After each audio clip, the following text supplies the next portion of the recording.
August 10th is going down at Yoshi's with at a live Yoshi's. band. Yes, at the historic venue Yoshi's in Oakland, California. I will be performing with a live band. It's the 30-year anniversary of Illegal Business. Wow. So it's very, very special. Make sure you get the tickets. We're going to put the link in the description. Well, y'all start making music again. So Rompilation, you're on the title track. It's Stupid Dude Dumb. I think you guys have I wrote the hook. You have a song on the Khayree compilation. We had a gang of stuff. You know what I mean? We had a gang of stuff. You feel me? But then shit kind of went left. Yes. And he released a song called Mac Stabber. Mac Stabber, yeah. Man, okay, I'm gonna break it down. It's a tough situation. A very tough situation. Yeah. But what it was, and I'll tell you like this, because actually before he died, he really apologized to me for the whole thing. But what it was like, see me, I had, when he was in jail, I had took the game to another plateau. And that's kind of what I was getting at earlier. Yeah, I kind of told him that, bro, this is what we need to do. Mm-hmm. Me and you we the things that drive this. The other cutties or whatever, we have to basically tell them. We have to let them know what they can be good for. But without me and you, none of this go. You know what I mean? And because people couldn't control me and they had a little more influence on Dre, you know what I mean? They knew that if we got together too tight, that they would be out. Mm. So in order to stop that, they, in people's ear, trying to pull us like that. So, you know, at the time, he was more influenced by the people who we don't even talk to today. Wow. Basically nobody's. But you got to trip him not actually being born there. You know what I mean? It's kind of where people can't say that I'm not from the Crest because I got one of the biggest families out here. You can't remove me. Yeah. But for somebody who's not actually wasn't born there, you know, they kind of gotta you know, get in where they fit in and kind of and that's what it was. And at the time, it was just some shit. Okay, you kind of need that cosign. Yes, in a way. Yeah. Yes. Mm-hmm. So when that shit happened, man, it hurt me. It hurt me. But the cold part about it, them boys done gave me everything that I needed as far as the game, to where, nigga, you know what's up with me.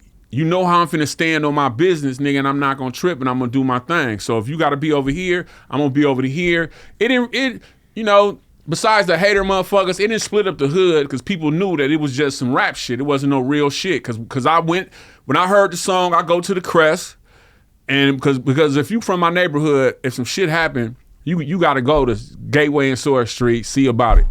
You feel me? And see what it's gonna be. When I came, we at the park, we sitting like this. I remember Reek Daddy like, nigga, squab about it. You feel me?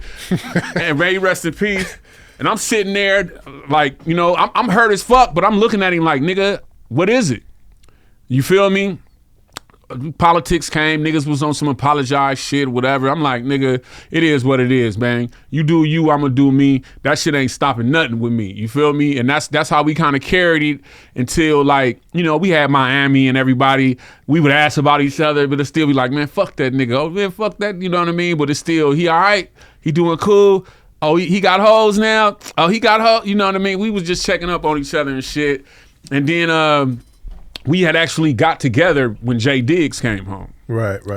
Yeah, when Jay Diggs came home, Jay Diggs, you know, who was Romper Room, and, you know, Jay Diggs, my name is Jamal because of Diggs. Our mother's birthday on the same day and shit like that. So Diggs was like, nigga, fuck both of y'all. Nigga, we getting this shit together. Nigga, y'all niggas tripping.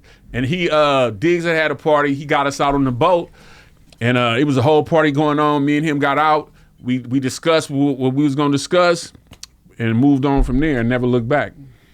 That's great. That's I mean, obviously that's the best way to handle it. Oh yeah. I ain't gonna lie to you. That is like a scathing diss track. Oh yeah. He I mean, he's known for the Sig, since the Sig tapes, right? That's what he does. But I think with the way you handled it is, and a lot of people don't know. I never said nothing direct, but my get back, if you listen to Mac Jesus, that's basically my rebuttal. Okay. But like I say, I never where I was in my career, that didn't hurt me.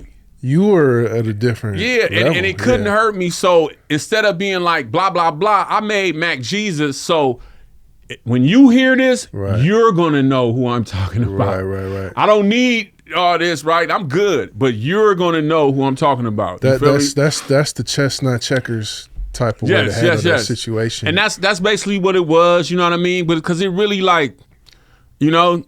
The only people who was happy was the motherfuckers who hate me in the neighborhood and other motherfuckers who just like mess. Yeah. But as far as financially, crowd-wise, show-wise, it wasn't nothing.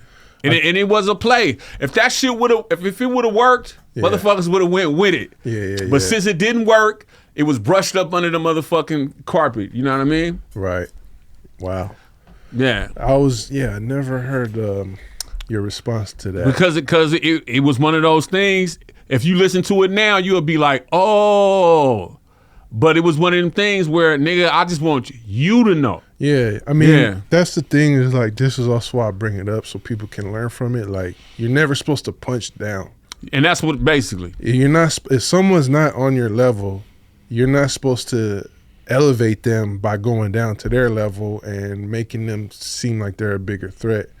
And it's crazy though that this and you know, it's the other thing that Fab said on here one time. It was so real. He said sometimes your idols become your rivals. Oh, of course. And you got to think we are in a competitive game. Yeah. So imagine you seeing your little nigga. Yeah. Yo, literally little nigga. Outshine you. Yeah. Yeah. You feel me? Man, that shit hit different. So now all them little haters, man, fuck that nigga, man. That nigga. Now that shit become maybe he is. Yeah. You feel me? So even for that, like I don't fault that nigga, man. It is what it is, man. No skin off my nose. And like I say, man, in Kansas City, we can get into that. Nigga, I'm rolling this blunt, and he told me, man, you was right. I'm sorry, brother. And I was like, Cuddy, we about here. The people that was in his ear and all that? He was like, I wish I would have listened to you and did what you said. What did you? I basically said that us together are the engine of the car. Yeah. So we got to tell the tire to be a tire. We have to tell the door to be a door. Yeah. They don't know nothing about this. People we know play their this. Position, so people took that and twisted it like I was saying, me and him do our thing and lead these niggas. So the niggas who felt like they was finna be left got into his ear like, nah, nigga, this nigga hate. You know what I mean? Were you trying to get him to pursue like a label situation or? Yes, a label situation, but us being the top and dictating what everybody needs to know and tell, because we know more than everybody about this industry and about this game. So yeah, you a Cuddy, but you might be a good hype man, or you might be a good motherfucker to do our merchandise, or you might be a good. But if me and you are not together, all these people are just running around. So we have to dictate what position to put people in. But nothing can happen without us. Wow.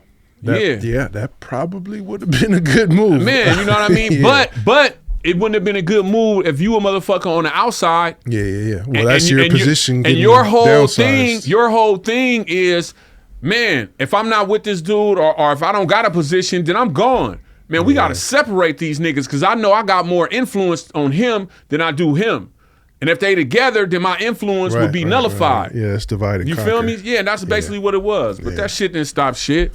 Recognize where you got the game. We got our own style, got our own slang. Northern California is a West Coast thing. This is the history of the Bay.